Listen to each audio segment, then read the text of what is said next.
Welcome to Have a Life Teaching, the podcast designed for educators who are dedicated to enhancing their teaching practice and creating a positive impact on their students' lives.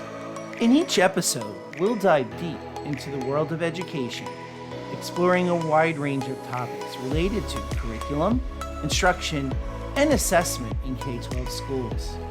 Together, we'll learn from the brightest minds in the education field. So if you're a passionate educator who's ready to take your teaching practice to the next level, join us as we explore the exciting world of education. My name is John Shimbari, signing in and saying, let's have a life teaching. Hello, everyone. Welcome to another episode of the Have a Life Teaching podcast. As many of you might know, I am a consultant in schools, and I'm often working with teachers on improving their best practice. And in the month of February, obviously with African American History Month, it was a month heavy with presentations. And believe me, I think that these presentations and the celebrations of these lives are important, but how do we do it in a way where audience members, they're not just passively listening, but actively learning? So I'm really excited today to be joined by Robyn Brinks Lockwood, who is a lecturer at Stanford and who has done a lot of work around presentation presence, particularly on the higher education level. But I thought it would be great to talk to Robyn today about what practices that she uses with her students at Stanford when they're giving presentations, probably most likely to other adults. But what are those practices and procedures that we might be able to replicate in K-12?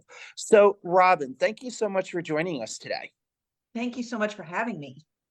So now, Robyn, getting right into it, could you tell us a little bit more about who you are and how professional presence and presentation became your area of interest and/or specialty? I teach a lot of speaking classes at Stanford, but I think my interest in this started much earlier for a personal reason more than anything. I was very shy and I was very quiet. I was nervous when I would have to go into social situations, and most certainly when I had to present my speeches for speech class in high school. And then when I was a freshman in college and took the prerequisite speech communication class. So I really wanted to just figure out ways to manage this and make it easier for myself when I had to speak to other people and when I had to speak in front of other people. A lot of my work, which became more official later when I was in graduate school and studying speaking more formally, started for that reason. I just did a lot of observations and then shifted my focus. Actually, I became a writing teacher. And when I became a writing teacher and I realized, hey, we're always teaching writing patterns. We teach this 5-paragraph essay that has this pattern. There's an introduction paragraph. The thesis is the last sentence in that first paragraph, 3 paragraphs, each with a main point, the conclusion. And writing does that all the way through, even in graduate school. And I teach a lot of graduate students now. The moves, there's 3 moves, what we call moves, to an introduction in a research paper. Move 1A, claim centrality. Move 1B, lit review. Move 2, establish a gap. And so we're teaching all of this. I'm teaching all of these methods in writing. And students really appreciated it. There's a pattern to follow. And it struck me that we should be doing the same thing for speaking, making speaking easier. That is so true, because there are multiple ways we communicate. Writing is one of them, but speaking is definitely a way we can communicate a message. And it's an important way to communicate a message, particularly if, let's say, we're not really great writers. We can still communicate that important message through our presentations. I've had other guests on, Robyn, where we've talked about how to engage students in writing and what success looks like. And a number of guests have said that we need to expand our definition of success. While writing is very important, again, how do we also teach students these other communication skills? But even thinking about K-12, particularly middle school and high school, really to be preparing our students for college. So why are presentation moves important? Well, they're important because once you get to the college level, you're with the best of the best. Everybody was successful in high school. And so you kind of need to separate yourself from the pack a little bit with that. But part of the reason I have a job is because students in high school were not adequately prepared for what presentations are like at the college level and what they're going to need for their professional career after. I think you're highlighting something that those of us who work in K-12 administration and folks such as yourself who work in university administration are realizing is that we really need to look at our educational system, maybe not so much as K-12, but K-16. So how are we making those connections, particularly between high school and university? Because you're right, our students are graduating high school, not necessarily prepared for college. We do need to have, again, that better alignment between K-12 and university. We do need to be teaching students in particularly high school, but again, across K-12, those life skills that they are going to need to not only succeed in college, but to succeed in their job. So Robyn, speaking of these moves that students need to be successful in college and in career, what could high school teachers specifically be doing if they're doing presentation, Q&A, show and tell with their students and going one presentation after another? What are some things you would recommend for high school educators, and maybe even starting even with some middle school educators, to better prepare their students to give presentations? What would you suggest they teach when it comes to presentation skills? Well, honestly, I think one of the very first things we need to do is actually teach the moves. I've researched this and I found the actual literal moves that people progress through when they're giving presentations. And I've done it for some other speech events as well. Actually teach the literal move and build in a few extra moves. Like a lot of my students are familiar with 3 of the moves of a presentation: the introduction, the body, and the conclusion. But being more explicit with teaching them higher level skills, how to use visual aids, and the framing and the specific language we use for each of these moves in a presentation. And move number 5 is managing the Q&A. Sometimes we teach students, hey, there's going to be a Q&A, but what do you do if somebody asks a question that you don't know the answer to? It will happen during your presentations. So how do you handle those kinds of situations? How do you overcome nervousness? How do you use nonverbal language? Sometimes those topics aren't covered as in depth. A lot of students aren't prepared. They don't recognize nonverbal language. They don't hear the different frames people use. They don't recognize what somebody is telling them, like it's this meeting is over or this presentation is over. So there's a lot of higher level skills that are missing when students get to college. Are there any tools or any suggestions you would have for K-12 educators in terms of, again, those resources or supports they might use with students when students are presenting? When I was working on my book about presentations that outlines these moves, I made sure to also include some projects and some presentation ideas that are not commonly taught, like a panel presentation or a poster presentation. And I've included some rubrics teachers can use to evaluate the students to make all of that easier. Could you tell us a little bit more about what you mean by a panel presentation or a poster presentation? Sure. So poster presentation is one where students actually create a poster about their topic.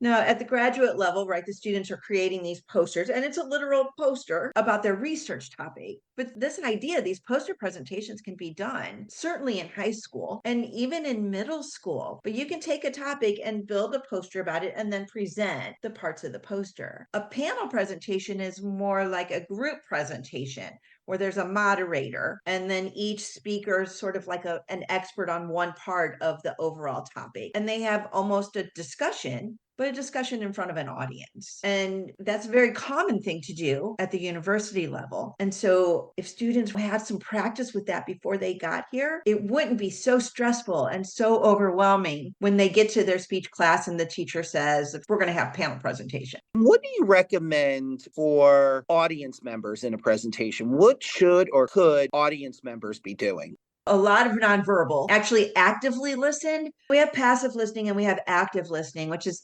something I cover in all the books in this little series I've created, because you have to be an active listener and you have to recognize when the speaker is doing certain things, which is why for each of the moves, I've included the language that speakers commonly use so that audience members will recognize, oh, he or she is trying to persuade me. That's a persuasion language framing. Or he or she's asking me. There's a section in my discussion book about controlling participants and controlling the content. And that leader is calling on me. I've been too quiet, or that I've talked too much, perhaps. And that leader saying, okay, that's a good point, but let's hear from someone else. Recognizing when the speaker is moving you through the presentation.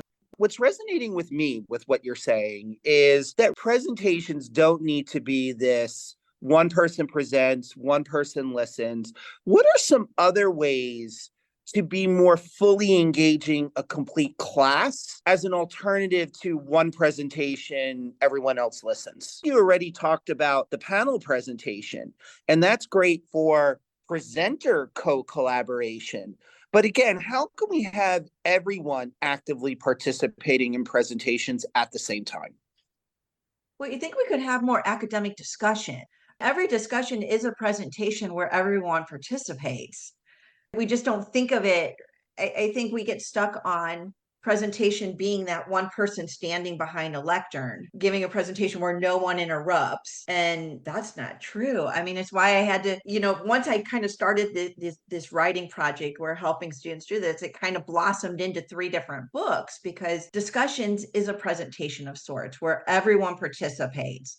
So I think if we had more discussion based, especially kind of academic discussions at the high school, or even younger discussions where all students are welcome to participate and students are taught to be a leader. You can lead a discussion, which in a way is presenting. And I like that idea of thinking more broadly of what a presentation is. And yes, maybe it doesn't have to be a show and tell. That's one type of presentation. That tends to be the dominant presentation we see in K-12, but maybe it is more facilitating those discussions. And you do see, for example, Robyn, in some schools, particularly by junior and senior year, we are seeing some classes doing, for example, Socratic method, where the students are actually leading the discussion. But even I think there are ways to scale that down a little bit so that you're helping your students even as early as middle school to learn those skills at facilitation in addition to presentation. So I think that's a really important point that you were just making. I'm seeing these incoming freshmen, and I'm seeing my first year graduate students, even, who are, a lot of my graduate students come from other countries, where there's a much more passive learning experience for them. And yet here, when you get here, all of a sudden, you're not just participating in the discussion, but you are sometimes leading it, even inadvertently leading it. When somebody realizes, oh, hey, you know about this topic, you're from this place, or you studied this, you took this class, suddenly you're leading a discussion about it and understanding how that progresses and how leadership can shift during a presentation. Maybe the presenter turns more into a mediator or a participant while someone else temporarily leads that discussion. That leadership, that the presenter role can sometimes shift, I think, is what I mean during a discussion. That actually I was not thinking would come up in our conversation. So I'm glad it did. In terms of presentation can mean different things depending on what your purpose is in presenting, to be, again, either that moderator, that facilitator, or that presenter. Which leads me to my next question, Robyn, which is, what have we not discussed that you feel we should bring up about presentation?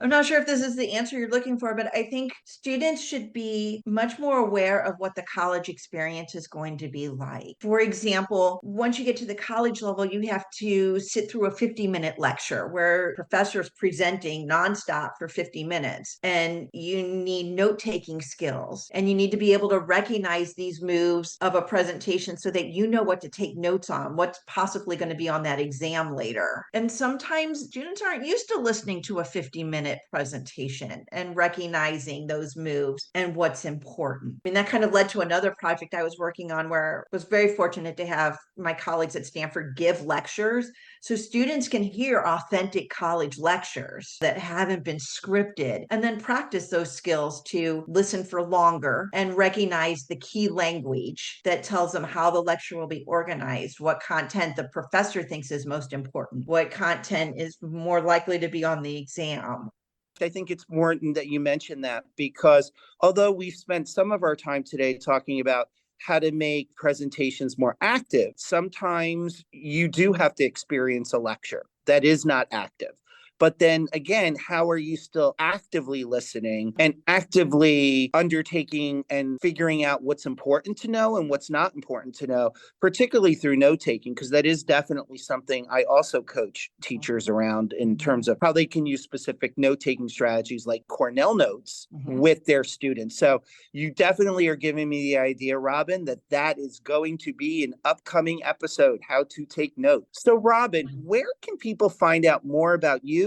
Well, the couple of the books that I refer to, the presentation book, are part of a series called What Every University Student Needs to Know. And those are published by University of Michigan Press. And Michigan Press at umich.edu, they have a blog where there's a Q&A about me and some of the books and why I created the books and what I do with my own students to help them succeed at Stanford. There's also some information on the University Success Series that I worked on. That's through Pearson. But I'm also pretty easy to find. If you Google my name, you can find my bio and my website at Stanford University and my email. And I know I always welcome talking to teachers and teacher trainers. I'll answer the email. It might take me a little time, but I always answer all my email messages. As a teacher myself, I'm always looking for new ideas. It's why it was so important for me to put some of my own projects that I've used with my students and my own evaluation rubrics in all of my books. But I love to share. We're all in the same boat, so we might as well paddle together. And just so you know, Robyn, I will be linking in the show notes to your book series and your other resources so people can find you. Robyn, thank you so much for your time. Oh, I really enjoyed this. Thank you so much. Thank you. Thank you for listening today. I hope you got some great tips that you can bring back into your teaching. Remember, have a life teaching without sacrificing your own. Also, don't forget to subscribe and be well.